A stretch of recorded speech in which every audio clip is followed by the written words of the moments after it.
प्यारे बच्चों नमस्कार। मैं अंकित दुबे आपका स्वागत करता हूँ अपने YouTube channel smart study by Ankit पर। आज हम लेके चल रहे हैं हिंदी का एक इम्पोर्टेंट टॉपिक जो कि आपके सभी एग्जामों को टारगेट करेगा। चैप्टर का नाम है वाच्य। वाच्य चैप्टर ध्यान से समझेंगे, अच्छी तरह समझ में आएगा। एक क्वेश्चन हर साल किसी ना किसी एग्जाम में इसका देखने को मिलता है।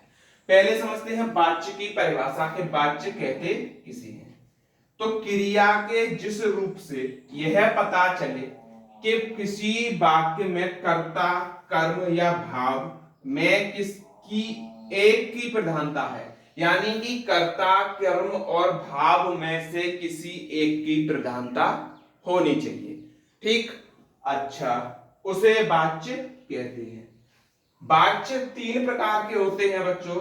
पहला होता है कर्तवाच्य, दूसरा होता है कर्मवाच्य, तीसरा होता है भाववाच्य। अच्छा, कर्तवाच्य में कर्ता की प्रधानता देखेंगे, कर्मवाच्य में कर्म की प्रधानता देखेंगे, भाववाच्य में भाव की प्रधानता। यानी कि तीनों वाच्य में अलग अलग चीज की प्रधानता है। इसीलिए परिभाषा में कहा गया है कि कर्ता, कर्म या भाव में से किसी एक की प्रधानता होनी चाहिए। अब वन बाई वन एक एक पार्ट देखते हुए चलते हैं। देखिएगा बच्चों, अब कर्तवाच्य को अच्छे से समझते हैं। कर्तवाच्य क्या है कि कर्ता की प्रधानता क्रिया के जिस रूप से होती है, यानी कि क्रिया का वह रूप जिससे कर्ता की प्रधानता होती है और क्रिया का सीधा संबंध भी कर्ता से होता है। ठीक, इस वाच्य में क्रिया के लिंग वचन कर्ता के अनुसार होते हैं। यानी कि कर्तवाच्य है तो सीधा कर्ता से ही रिलेट करेगा, लिंग वचन भी कर्ता के अनुसार बदलेंगे, जो कुछ भी होगा वो कर्ता के ऊपर डिपेंड करेगा, उसको हम बोलते हैं कर्तवाच्य। उदाहरण के द्वारा इसको समझते हैं। तो जैसे कि हम इसका उदाहरण ले लेते हैं, जैसे हमने बोला राम सोता है, राम सोता है, और दूसरा बोला बिल्ली चूहे को खाती है, बिल्ली चूहे को खाती है।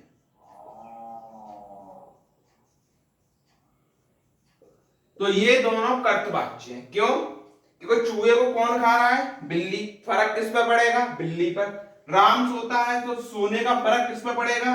राम पर। उसकी सेहत में सुधार भी होगा। तो यानी कि जिसका संबंध कर्ता से हो। अब नोट डाल के एक चीज लिखेंगे, उससे पहले समझ लेते हैं। ये वाक्य है तो आप बोलेंगे इसमें अकर्मक क्रिया, और ये वाक्य किसका है? सकर्मक क्रिया। यानी कि अकर्मक में भी कर्तवाच्य का प्रयोग हो गया और सकर्मक में भी। तो नोट डाल के एक पॉइंट और लिखेंगे कि कर्तवाच्य में सकर्मक व अकर्मक दोनों क्रियाओं का प्रयोग होता है। क्या? दोनों क्रियाओं का प्रयोग होता है। प्रयोग होता है। ये सिंपल सा फंडा है कर्तवाच्य का। आई थिंक आपको समझ में आया होगा, क्योंकि ये अकर्मक क्रिया है, राम सोता है, कर्म है ही नहीं, और पूरा वाक्य बना। और बिल्ली चूहे को खाती है। और भी एग्जांपल ले सकते हैं, रमेश सुरेश से लड़ता है, ये भी कर्तवाच्य में आएगा। ठीक, ऐसा करते हैं कि आपको कर्तवाच्य समझ में आया होगा। अब हम चलते हैं कर्मवाच्य की तरफ। कर्मवाच्य क्या कहता है कि क्रिया के जिस रूप में कर्म की प्रधानता हो। जब कर्मवाच्य है तो कर्म की प्रधानता डेफिनेटली होगी, और क्रिया का सीधा संबंध कर्म से हो। किसका संबंध? क्रिया का सीधा संबंध कर्म से हो, और क्रिया के लिंग व वचन कर्म के अनुसार होते हैं, तो इसे बोलते हैं कर्मवाच्य। उदाहरण के द्वारा समझते हैं। जैसे सीता के द्वारा पत्र लिखा जाता है। हमने बोला सीता के द्वारा पत्र लिखा जाता है।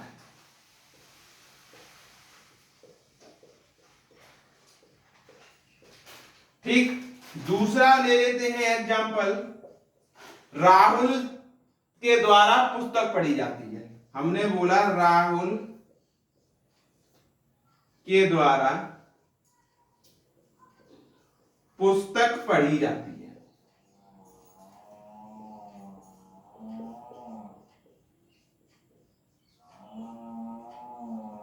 एक चीज आप देखेंगे इसमें के द्वारा वर्ड आता है, इससे आप पकड़ेंगे कि ये कर्म वाच्य में आएगा।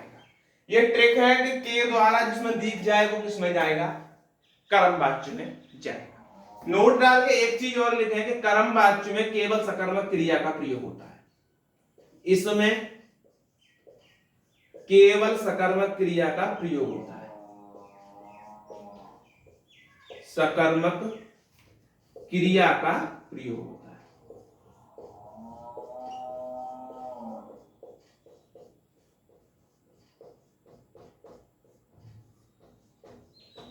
आई थिंक आपको समझ में आ गया होगा पूरा कर्मवाच्य क्या है। ठीक, अब भाववाच्य की तरफ हम बढ़ते हैं। देखिए भाववाच्य की हम बात करते हैं तो भाववाच्य क्या है, क्रिया के जिस रूप में भाव की प्रधानता हो, ठीक, तथा क्रिया का सीधा संबंध भाव से हो। इसका मतलब क्या है, भाववाच्य को हम और डिफाइन करते हैं एक उदाहरण के जरिए। जैसे हमने बोला मोहन से चला नहीं जाता,